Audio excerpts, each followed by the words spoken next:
The drop. Rain poured outside the glass tower of Harrington Enterprises.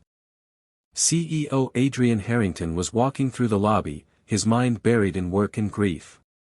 It had been 3 years since his wife, Clara, died in an accident.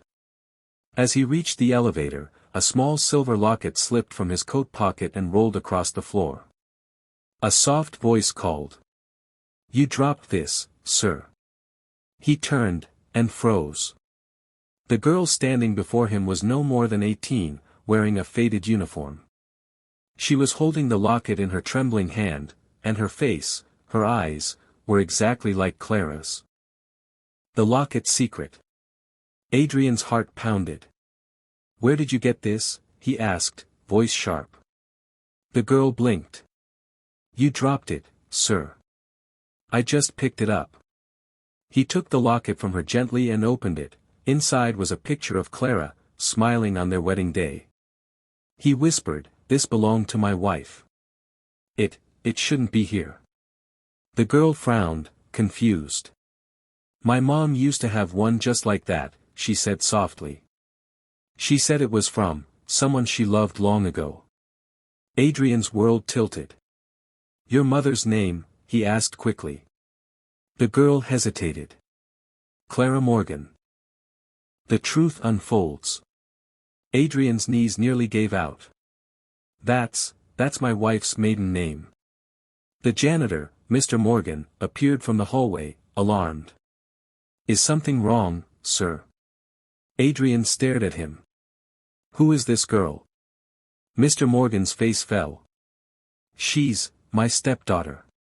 Her mother passed away years ago. I promised Clara I'd raise her as my own." Tears stung Adrian's eyes. "Her mother. Clara, was my wife." The janitor's eyes widened. "You're Adrian Harrington." The silence that followed felt like a lifetime. The bread, the fire, and forgiveness. Jack sat silently as the sun dipped low. Grandma placed a loaf before him, the same recipe his real mother had taught her. "She baked this for the children who had nothing," Elsie murmured. "Every loaf I sell keeps her promise alive." Tears slid down Jack's face. "All this time, I thought she abandoned me." Elsie reached across the table and held his hand, their matching marks touching. "She never abandoned you. She saved you."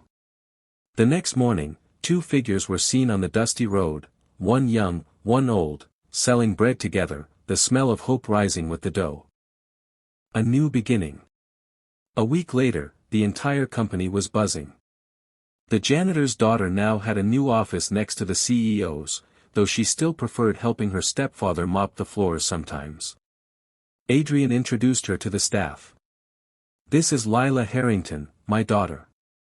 She smiled shyly.